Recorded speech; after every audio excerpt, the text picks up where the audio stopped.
Okay, so I had a friend, right? Back when I was a drug addict, I had a friend. His name was Roger. He gone now. He did end up ODing. But anyways, he was my very good friend, and may he rest in peace. But I'm just gonna tell y'all, okay? So everybody got hooked on the dog food in the pen. You know what I'm saying? He was already on the pills and stuff before that. All right, yeah, I messed around with it all. I did it all, but I was mainly on that ice and shit. So anyways, he had a girlfriend, and she was such a great girl. All right, she really was a very, very wonderful girl, and she had OD. All right, her name was Chelsea. May she rest in peace. And I'm not gonna say these people whole names for respect for their family, but she was cool people. She was beautiful. She was just great. You know what I'm saying? She had a drug problem like the rest of us, and she did too much one night, and then he woke up and he found her dead. Okay, he was my friend. He just found his girlfriend dead. You know what I'm saying? He going through it. You know what I'm saying? So I went over there to try to help him, because he gonna OD on this shit. This what I'm thinking. He gonna OD on this motherfucking shit because she did, and somebody got to be there to help him through this. So I was over there being a good friend. You know what I'm saying? Trying to help him through it and stuff. For like 2 weeks, I stayed at his house a whole lot. You know what I'm saying? Just trying to help him. He was so depressed, and he was just doing so much dope, y'all. He was doing so much. All right, so they had this shit, and it was going around. It was called Blue Death.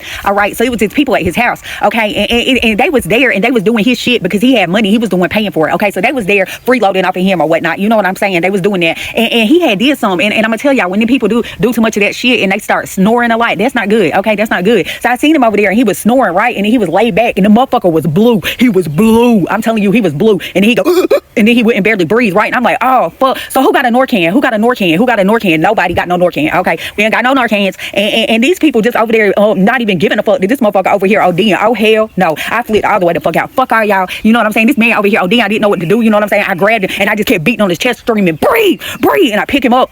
And I beat on his chest and screamed, breathe. And then he caught his breath. His lips was so blue, y'all. And I know this, and then he started breathing real slowly. You know what I'm saying? And I know this probably not the answer. This is not the answer, but I couldn't let him fall back asleep. You know what I'm saying? You got to wake them people up. So like I gave him like a little shot of meth or whatever, I know, to wake him up. And I woke him up. Y'all, I flipped all the way out on the people, because they was just in his house walking around. He was laying there fucking ODing, and they didn't get two shits. So I told him to, y'all, these motherfuckers ain't your friends. Y'all, for real. That was a hard day. I just want to tell y'all about that. But he did end up ODing when I was in prison. That's really fucking sad, y'all. And it's a lot of people out here dying over that shit. But anyways, keep Norcans, okay?